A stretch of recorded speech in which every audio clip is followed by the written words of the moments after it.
child car restraint installation error we often find is incorrectly followed seatbelt pathways. This seat is rearward facing, but the seatbelt is currently passing through the yellow forward facing pathway. Ensure that the seatbelt is threaded through the correct pathway for your configuration. In this instance, the rearward facing pathway is blue. Simply pass the belt through the blue pathway and buckle it into place. Another installation error we've found regarding seatbelt pathways is on the Mother's Choice Kin child car restraint. In this instance, the seatbelt is threaded incorrectly through the booster seat pathway, sometimes under the seat trim.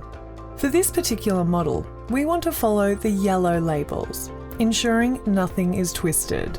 It is essential to check your child car restraints instructions to ensure you know which pathway to follow for each configuration.